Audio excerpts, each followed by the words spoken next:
What is up, everybody? Welcome back to my channel, Mystic Watch. And today we got a brand new video. So it took me like a day or two. That's why I haven't made a video right away. But it took me like 2 days to finish setting up my computer system downstairs, because my grandma came from Pakistan, and I got kicked out of the room. Not really kicked out, but I needed to move my stuff into a different room.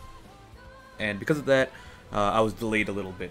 But we're all good and running now, so let's move on to it. So we're going to be doing a Shikamaru, Nara, the Blazing Bash, Blazing Awaken Shikamaru character analysis today. And if you guys haven't checked out my Choji one, be sure to check that out, because I'm pretty sure something weird was happening with YouTube, and the video just like didn't go to like half the people's sub boxes. So a lot of people haven't seen that video, and I think, to prepare yourselves for the upcoming Choji Shikamaru, be sure to check that out. Now, today's video we're going to be going over, we're going to be going over Shikamaru. I'll leave that for the side. I like to showcase the team that I might put Shikamaru in, so you guys have an idea what teams to run with Shikamaru. But we're going to be focusing on PvP mostly. We're going to glance over his PvE stuff very quickly. I'd like to take a look at the Blazing Awakened side, because maybe like 1 in like 300 people actually use the non-Blazing Awakened version. Now, he is an 80 cost unit. Cost doesn't matter in PvP. These are stats unblazing Awakened, right? 1596, 1660 attack, mid-range. Pretty useless stuff across the board for this. It's okay for PvE. It's actually probably better for PvE, but in PvP it's not going to do anything. He's a 3 and 6 chakra cost user, so 3.8 times attack, AoE, 80% chance of slip damage for 4 turns to knocks him back. So overall, that's a pretty good jutsu.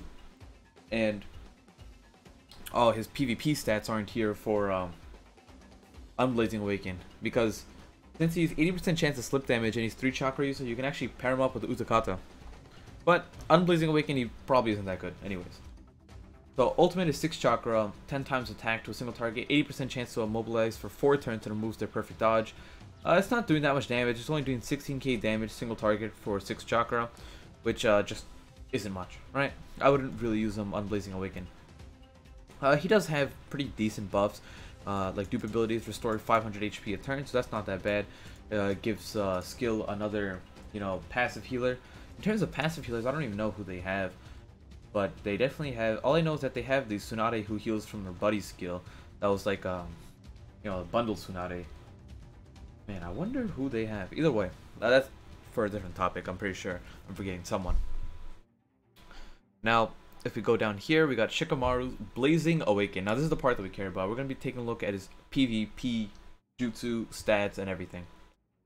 So we got 31,000, almost 32,000 HP.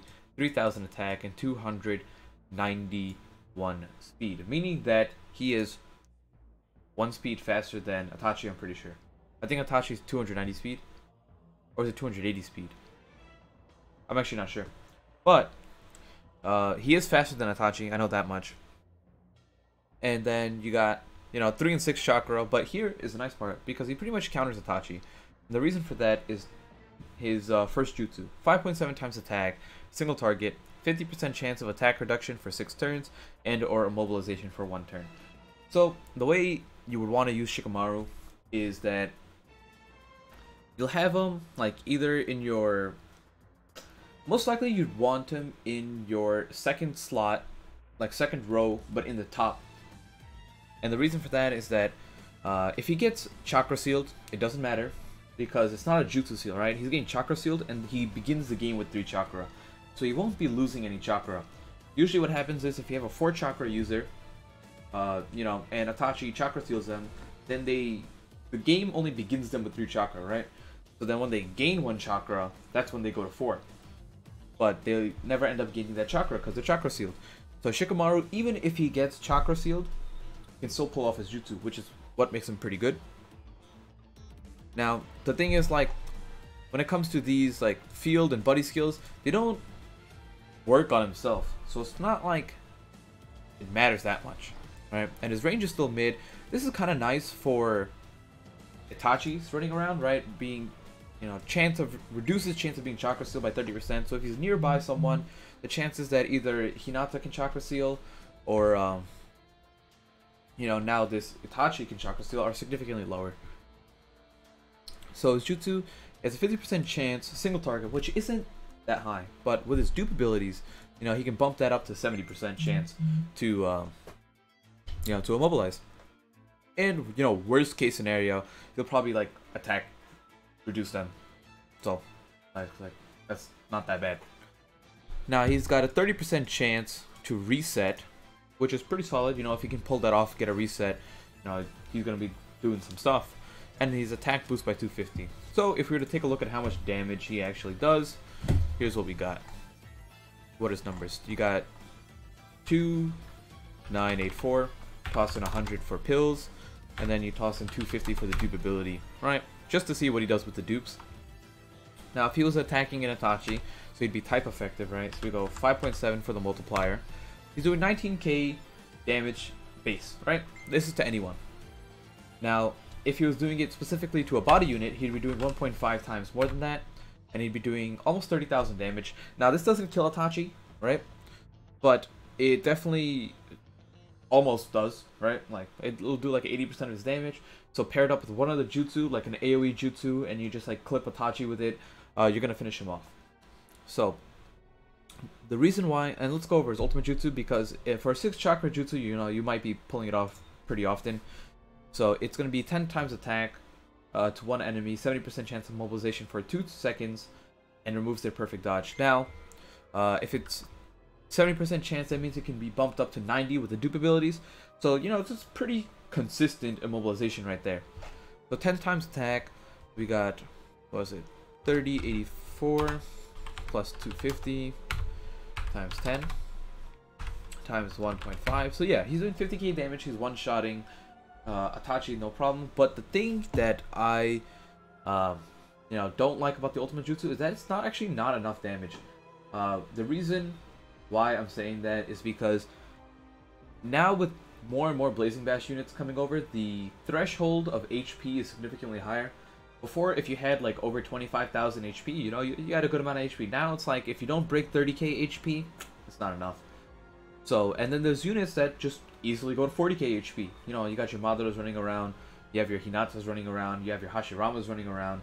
So it's like these units that just, it doesn't matter that like, if you're doing 33,000 damage, 35,000 damage, it's not enough. Like, you're not going to kill them with 6 chakra. But you do immobilize them.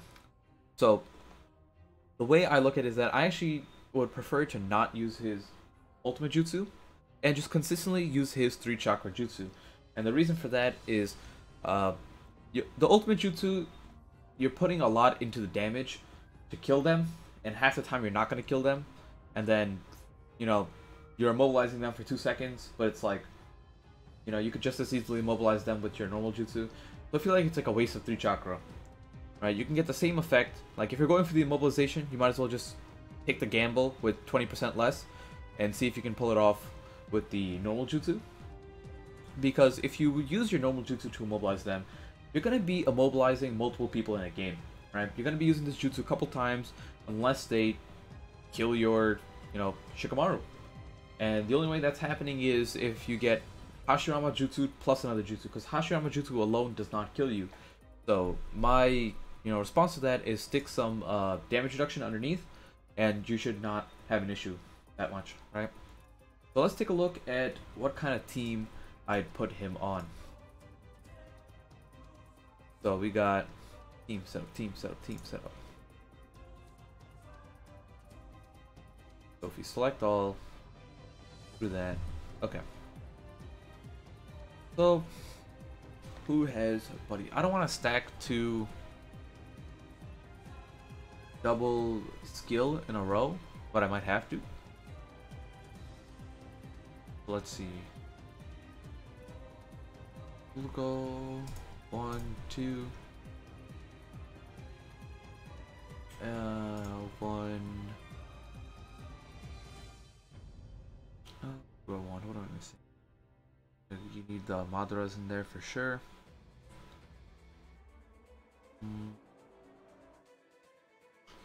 I don't have Kibimaru, Orochimaru, Shisui, or Itachi. So it's like my options are significantly less than most people's. We'll stick in this guy, girl, woman, person, and that'll be good enough. Actually, we'll go like this.